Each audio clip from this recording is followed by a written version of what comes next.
first of all, would you like to introduce yourself? Sure thing. My name is Kyle Roof. I am an SEO. I'm based out of Phoenix, Arizona. My agency is High Voltage SEO. I've had that for about 4 years. I do local to national to international SEO. I'm also the lead tester for SIA, which is a testing group. In the last 3 years, I've published over 250 scientific tests on Google's algorithm. Wow. I'm fairly certain that no one in the world has done that about me. Yeah. So in a world of nerds, I feel like I'm close to king nerd. You are king nerd. and that king nerd title has kind of got you a bit of infamy in the last couple of weeks or so. The last couple of weeks have been pretty crazy. So as you know, I entered a competition in SEO Signals Lab, which is a Facebook group, which is a great little Facebook group. Actually, not little. There's like 30,000 people in it now. Yeah. But in the competition, I ended up taking 5th technically, but about 2 weeks after the competition ended, it was only a 30-day competition. My site went to number 7 organic and number 1 in maps, and a few weeks later, then it went to number 1 organic and number 1 maps, and that's fine. You know, like, hey, Kyle, you built an okay site, good for you. But where people really lost their minds is I built the site in Lorem Ipsum. Yeah. And I really didn't build any backlinks. I built 30 citations and 20 Web 2.0s, branded Web 2.0s, really. So the sum total of the backlinks going to the site. What I did was I used my tool in a tool called Cora, and figured out how many times I needed to put the keyword in specific places, its variations in specific places, and LSI, and I crassly copied and pasted those terms into the Lorem Ipsum and got it to rank, and people really lost their minds. But 2 weeks ago, a dude who writes for Search Engine Journal decided to write about my site, and also the site that won. A guy named Igor, who is a top level SEO. And he and I have become good friends as a result of this competition, so that's a plus. So this guy writes about our sites, but he publishes the sites and our names. Yeah. He didn't contact us ahead of time. He just went ahead and did this. So it took Google 6 hours to de-index my site. And Igor's lost his as well. But the real hilarious thing was the next day I lost all my test sites. I had 20 running test sites, and all of them were de-indexed. Wow. When I woke up in the morning, as you kind of groggily scroll through your messages on your phone, there was this whole block from like 1:15 a.m. to about 1:27 a.m. where I was getting all these major spam alert on all my test sites, and the test sites had no connection to the rhinoplasty site for the competition. They weren't linking to. Only a handful of them linked to each other. They were all on different hosts and different IPs because I was keeping them separate intentionally. They all had different Gmails, separate search consoles. So literally somebody at Google went through and just found all my stuff. And and in what, 12 minutes as well? Yeah, well, I imagine that was just them pushing the button and on the go, but it was all pretty funny. The thing so did you register them from the same IP address, or how do you think they actually found those sites? That's a good question. I'm still kind of thinking about it. It's one of two things. I didn't hide my domains in my tests, so they literally could have just read my tests and found all the sites that way. Or they just called up GoDaddy, because I think I bought them all through GoDaddy. I was trying to think if I did a different registrar, but they could have just called up GoDaddy and gotten that information. Yeah. I imagine they have a pretty tight relationship. They can do that. Yeah. Well, it would be in contravention of various data laws and things, but again, these kind of huge corporations don't really care that much about those things. No. Who's going to ever find out? The thing that's funny too is that the manual action was major spam. None of these sites rank for a keyword that's that somebody's paying for. You know, they're most of the keywords are fake keywords. So it's actually not spam. I'm not spamming anything. Well, because the you SERP and me are in software. a similar boat because my blog's got the pure spam penalty as well on my actual charlesloke.co.uk blogs. Right. And what are you spamming? Obviously, exactly. You know, it's pure spam technically because I spoke to Marie Haynes, who is a very leading in penalty removal expert and things, and she said literally, there's no way it can be pure spam because pure spam, according to Google, and when she's spoken to Google employees, means that this site has no value to the end user whatsoever. So obviously, I've spent 2 or 3 weeks writing one blog post before. I'm guessing there's some value along the way in that. Yeah, like the other thing too is that you have to figure with spam, you're trying to clog the interwebs with something, right? But if I'm going after terms that don't exist other than in my own little world, I'm not clogging anything. Yeah. You know, so it was completely punitive. I mean, as with your site, you know, you were talking about what, like, how to build certain backlinks, I assume. Yeah, but black hat building and stuff. Exactly, and they don't want that out there. But you know what? The thing is, how validating is that? You know, I know. If you were saying something that was nonsense, Google would roll their eyes and move on. Mm-hmm. You know, they would leave you alone. They might actually encourage you. Keep saying what you're saying because that's not how it works. Same thing with my sites. You know, It just makes me more infuriated. If I was doing nonsense, they would just roll their eyes and they would have left it alone. They're like, "Oh, this isn't actually how it works." But clearly, it is. You know, I showed how it works. My tests show how it works, and so they punitively went after my test sites. So did you include those test sites in SIA? It's for those that don't know, that's the SEO intelligence agency. It's run by Kyle and Dory Friend. Did you include those in the actual SIA? So it could have possibly be you actually had a Google employee in the actual mobile, right? Exactly. Yeah. It's a distinct possibility.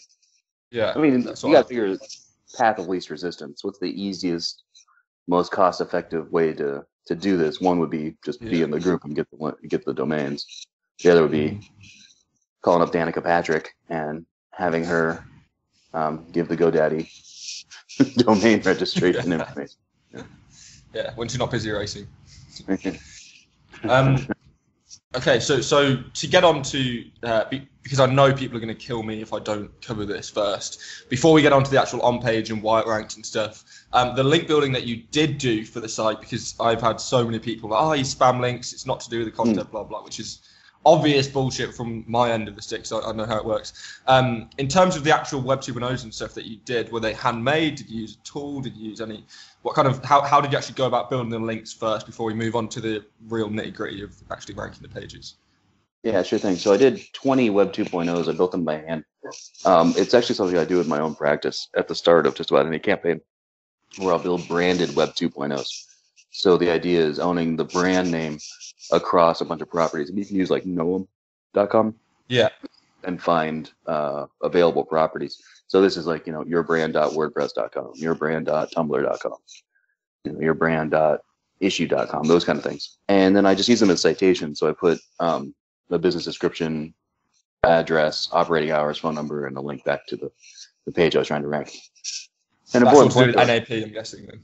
Exactly right. So it's basically a citation that you control. So I'm not putting any content on any of these things. Like I'm not spinning up articles and linking through. It's literally just the one page with a link. And an important point is that for the competition, the page I was trying to rank was an internal page. So I didn't send this link to the home page. You know, that miffed me a little bit. A lot of people send a lot of links to the home page, but they're not trying to rank the home page, or that's not their target page, or not what they're trying to do. Is like, why wouldn't you just send that link to the page you're trying to rank? Especially when Penguin and things affect it, where it's page-to-page basis. It doesn't really matter about your overall route authority anymore. Exactly right. And then I've seen that in my tests, where you've got 5 fresh domains and you've got 5 orphan pages that are identical on each of those. You get them to index and then start sending links to the domain of one of them, and you can't get that orphan page to move. Yeah. Meaning that there's no domain authority, at least through links. Yeah, at least not unless you're on such a big scale that you actually have. So, for example, when you're working with Amazon or working with these huge gigantic sites, they have so many links across the entire site that it kind of allows them to get away with things that smaller sites wouldn't be able to. For sure. Well, you got to. What I think people perceive as domain authority is just good internal linking, and Amazon's got billions of pages that internal link to each other. Yeah. You're gonna pass some juice through. And they have insanely good site speed, UX, bounce rate is extremely low. Like there's so many different factors that play into why these huge sites rank that people think, oh no, it's just all down to the root domain authority, when actually it's mostly not. It's more to do with the other factors that play into it. Yeah, I completely agree with that. So for the links for the site, so I did the 20 Web 2.0s. I did 30 citations through BrightLocal. The thing there, though, is that some people, I think, just give BrightLocal or Whitespark or Moz their money, and they're like, I did my citations. I took a minute, and I looked at the top sites that were ranking and the citations that they shared, and then I went and got those. And then I filled in the next, 15 or so, or 10, whatever it was, with the high DA type ones. So you're doing proper audits of the citations of your competitors and niche relevant stuff. And I used Whitespark for that, which it has a great little audit tool. And but I feel like a lot of the stuff, when people are like, "How did you do this?" I was like, I just looked at the SERP. Step one, I looked at the competitors. That is the biggest thing. And I saw, by doing that, I saw that Google was ranking internal pages, not home pages for this term. So I was like, well, I need to build an internal page. And then I could see that several top sites were popping out schema. So I was like, okay, well, I need to get schema on there. And then you do like a citation audit, and I go, okay, I need to get some citations going to this thing. I mean, that's really, it impresses me when I talk to SEOs on how many SEOs don't really look at their competitors. They take their keyword, they take their site, they throw it into SEMrush or Ahrefs or Moz or whatever, and they actually never look at the SERP they're really actually trying to get into. Yeah, they just tend to look at the backlinks. And yeah, competitive analysis is probably the number one thing that we're doing right now when we onboard clients. It's the most effective way to just dominate SERPs, because you can just steal exactly what your competitors are doing that are already proof of concept because they're ranking so high. That's 100% right. What I talk about is the secret is hiding in plain sight. Google is showing you the sites that it likes, and it's either going to like those sites because of their on page or their off page. So if you get a set of sites that, hey, these guys are doing good on page, that's going to give you a great on page roadmap, and hey, these sites are doing good off page, that's going to give you a good off page roadmap. You put those things together, I guarantee you're going to rank pretty well. Yeah, exactly. Oh, you mentioned though about spam links. So I didn't build any spam links, and I didn't do that. Mm-hmm. My site started to get spammed. Yeah. After it's like hit page 1, I think some people got a little jealous and started spamming it. So I actually had to take down all my Web 2.0s. Yeah, it happens all the time. Somebody found them. Somebody found the Web 2.0s and really spammed the F out of them. So I took them down. And then, actually, hilariously, a buddy of mine did a rel canonical trick where you can basically scrape a site canonical to it and then get it to rank for naughty things. So my content was ranking for Viagra terms and porn and whatever. Let your mind wander down that field. So he had 5 different sites that he did that on. But what ended up happening, which was really cool to see, was that Google basically all the link trackers and Google associated all the links with those sites with my site, which is pretty cool. I didn't realize that would happen. So did you display in Search Console and everything? Yeah, that's right, which is pretty cool. So those were the links that were going to these we'll call them porn sites, but it was my content, and then he was rel canonicalling them to my site, and all the links passed through and got picked up by everybody.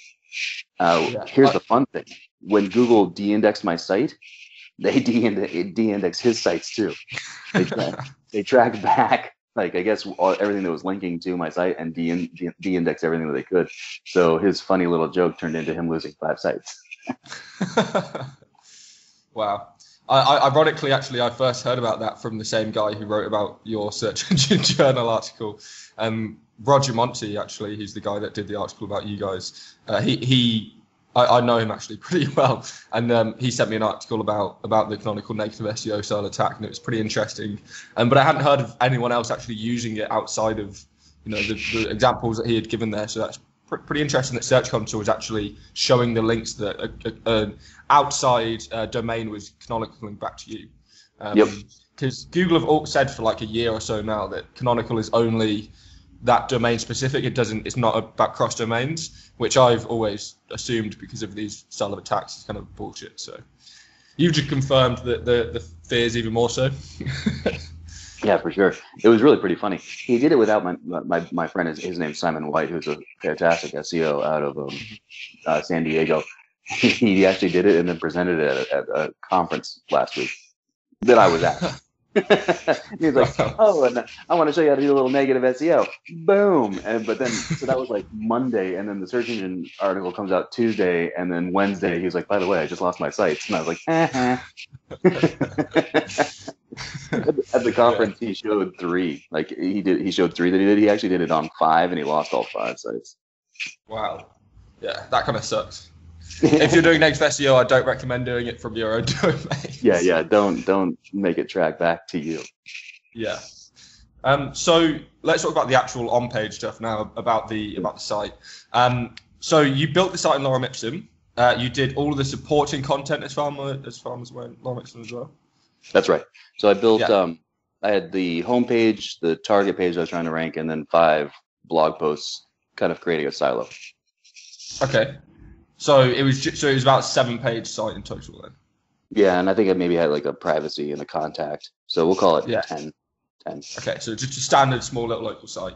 But the entire content was in Lorem Ipsum. There was no other stuff. I'm guessing you're internally linking from the supporting content back to the main piece as well. That's right. So those 5 posts all had an exact match anchor in the first paragraph, rhinoplasty plano, the target term, pointing up to the main site. There's the main page. Cool. So for those that don't know, Lorem Ipsum is the Latin formatting text, which you just stick on as a placeholder text. It's got no value whatsoever. It doesn't even actually make sense if you understand Latin. If you put it through a translator, it doesn't work. Yeah, exactly. It's literally just placeholder text that web developers and coders and stuff. I'm not 100% sure where it originates from. I don't know if you are, but it holds no value whatsoever. But basically, every web developer and every SEO and stuff under the planet uses its placeholder text for when they're designing or creating things. So you actually inputted about, I think it was 1,000 words or so on the page of Lorem Ipsum text. Yeah, I think I needed. So that's also part of the process. I found that I think I needed 1,250 words. That's what the average of the top sites that were doing good on page had. So then I went to the Lorem Ipsum generator that I always use and got 1,250 words, and then copied and pasted that Lorem Ipsum onto a WordPress page, and then started from there. And so when on the money page itself, when you went through, did you bold the keywords? Did you put H1s? Like, how did you go about actually formatting that data? And how did you find out how to format that data as well? Sure. So I use 2 things. I use Page Optimizer Pro primarily, which is my tool. And what my tool will do is if you grab those competitors, the ones that are doing it well, you put them in, you get that information. How many times should I use my exact match in an H1? How many H2s should I have on the page? How many times should I put the variations of my keywords in paragraph text, that kind of thing. So then getting that information, then I just, like I said, I crassly copied and pasted into those right zones with the exact match keyword that I needed, the variations that I needed, and then I used Cora and nTopic for LSI and copied that in as well. Okay, cool. So actually talking about Page Optimizer Pro, I've seen you talk about other factors that aren't included in Page Optimizer Pro. So you're actually looking at, aren't included in Page Optimizer Pro. You actually looked at the competition's ranking in a page versus a home page. I know we kind of talked about this a little bit. So what other features that aren't included in your tool suite do you actually use when looking at these kind of ranking sheets? Well, that's where Cora comes into play. Cora looks at I think 570 some odd factors and does correlational analysis on these things could be moving the needle. So what I do is I bang out all the stuff in Page Optimizer Pro. And the other thing too about Page Optimizer Pro is that I use it to build my structure. So The rhinoplasty page had 7 images on the page. That was intentional. Okay. It had 1 form. It had 3 lists. 2 were unorganized. 1 was an organized list. All of that was very intentional. So I went through and grabbed the elements of what the sites that were winning, what did their page actually look like? And so I outlined that page with those elements. Not all of those things are ranking factors. What they end up helping you do is write a really good page, because you're going to give Google the page that they're expecting to see. But on top of that, you're going to give users the page that they're expecting to see. Other people are, the people you're trying to grab, they are doing the search. They know they have a page expectation or a look expectation of this is the type of page that they're expecting to see. Give them that page, so give them the page that they want to see. So I started my outline basically with those elements. They're not necessarily ranking factors, but that's how you end up writing a really good page. I get annoyed with that, the concept of you have like good copy page and an SEO page. The only reason an SEO page sucks is because the person didn't take any time to outline and write a good page. They just sat down and started writing. It's just like in high school or college. When you sit down, if you were to write an essay without outlining, that was a shit essay. But if you took a moment to outline and really figure out what you're supposed to do, then you wrote a much better essay. It's the same thing in real life. If you sit down and outline, you're going to write a much better page. So that's what I did. So I started kind of with those things. And then like for the images, I did an advanced image search and grabbed images that could be used commercially for free. Okay. But doing the search rhinoplasty plano. So the first 7 images that came up that Google's already identified, these are, I know what this image is. Those are the ones that went into the page. You never want to try to teach Google something. And I've tested this as well. Unique images aren't a ranking factor. They don't help you. You want a stock image that Google already knows what it actually is. Okay. So for this, so Google's already spent the processing power to review that image, basically. Exactly right, and they know that these images are rhinoplasty plano. Yeah. So those are the ones that I put on the page. So apart from those actual images, do you do any other image optimization? Because I know a lot of people talk about like alt tags and file names and stuff.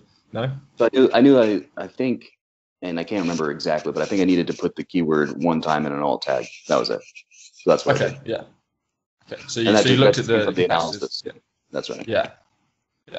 Fair enough. Okay. So in terms of the actual, so obviously a lot of people have actually asked me this as well when I shared your original article. Have you done this on any other niches, and have you done this on any other sites except for this one rhinoplasty site with Lorem Ipsum text? That's very funny because I have a lot, but I didn't. And I was freely sharing these things, but I can't anymore for obvious reasons. Yeah. A couple of them were associated with things that I actually really don't want to lose, and so once the purge started happening, I went through and took down a lot of my fun little examples. But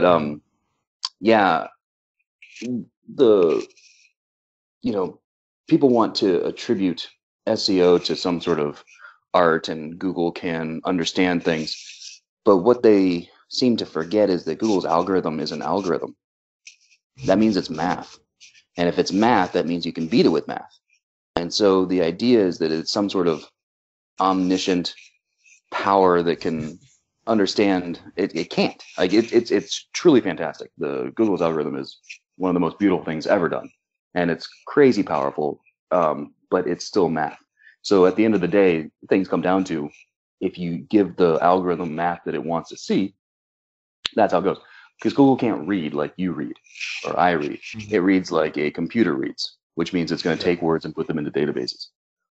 So that's what the rhinoplasty site was showing, is that if you give them the algorithm, the math that it wants, people are like, oh, the Lorem Ipsum text isn't relevant content. Actually, I gave Google the most relevant content. Yeah. I copied and pasted in the terms that it wanted to see the right number of times in the right places. My content was actually hyper relevant for how Google reads. But so I've done this for years, and these types of sites for years. I've got a bunch of page 1 rankings for terms that have pretty decent search volume, with pages that are completely Lorem Ipsum, but just doing the math and copying and pasting in your keywords, your variations, and your LSI. Yeah. So actually, that's what I was going to talk about as well, is keywords. So when you look at one specific keyword, A lot of people then go and do keyword research, and they make spreadsheets that are like thousands and thousands of keywords long. But I find it's not, one page doesn't need 10,000 keywords the majority of the time. How do you go about building the topical associations between keywords, and how do you look at how Google actually associates those keywords? The rhinoplasty site is actually a really great example of that. So my philosophy is one keyword is one page. If you have a primary keyword, a keyword that you really want to win, you have to have a page on your site that's intentionally optimized for that keyword.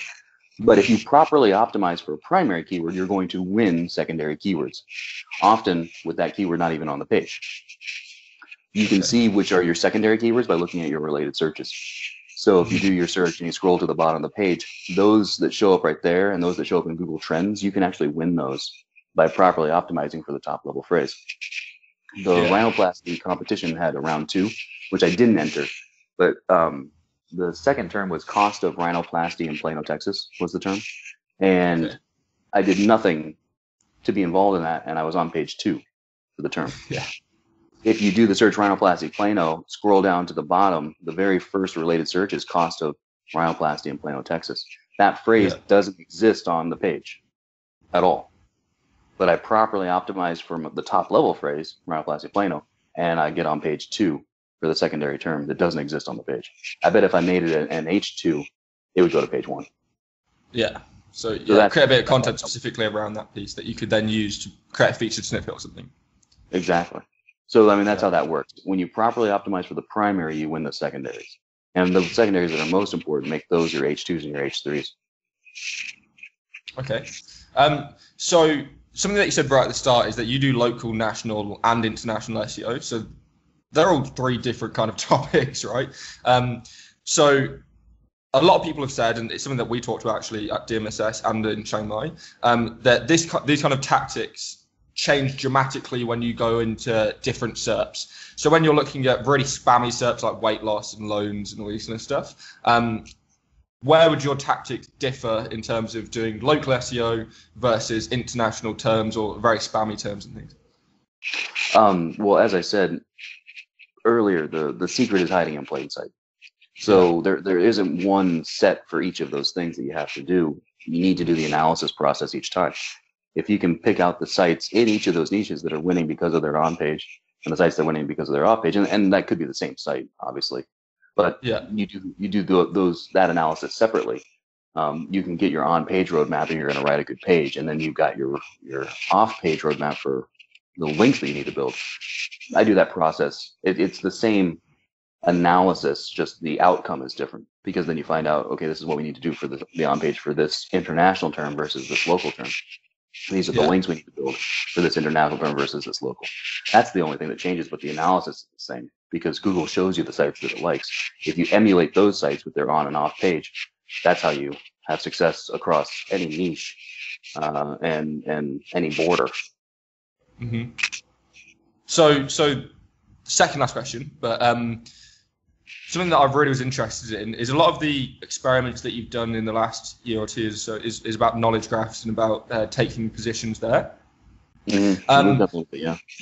Yeah, so I'm really interested actually to understand number one, how you would go about getting those knowledge graphs apart from the obvious, doing a H2 and that kind of stuff.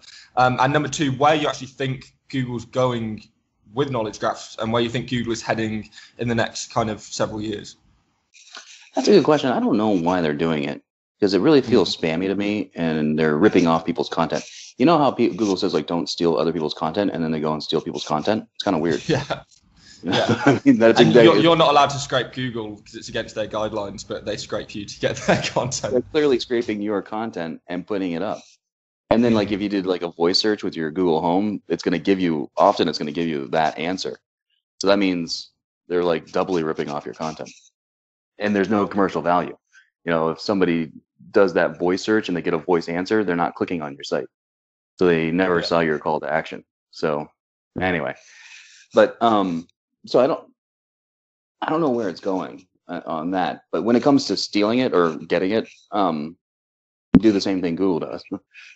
Go to the site that has it, and you can actually just take their content You could do it word for word if you really wanted, but you'll steal it from them. Have you ever created one as well? Yeah. You know, I don't think I've ever had one pop out because I did something. In terms of like, hey, there wasn't one, and then we got that to go. But what I found is that if you're on page 1 and you have stronger on page than that site that's winning it, if you literally copy what they've done, their HTML. So there are different types of featured snippets. You've got your paragraph, you've got your ordered list, your unordered list, your table. If you copy their HTML exactly and put it into your site, and actually I've a friend of mine was showing how if you just take their actual content word for word and put it in, you actually steal it. Like, yeah, your site can replace theirs with the exact same content, which is pretty funny. But take the HTML, whatever Google likes for that particular type of featured snippet, just use the HTML that they're using. What the table, the list, whatever they've done, take that HTML, put it into your site, and if you have stronger on page, you'll get the knowledge. You'll get that feature snippet. Yeah. So last question, and it's actually I don't know if you know these two people. It's Mark Walker and Joe Kislyak. They're both in SIA, and they're pretty good friends of mine from the UK. They actually were super interested in wondering where. Obviously, this question was actually asked before you'd received all the penalties and all that kind of stuff. But Google's already shown that they will come after people with personal attacks and stuff. Are you scared that Google's going to continue to come after you anymore so?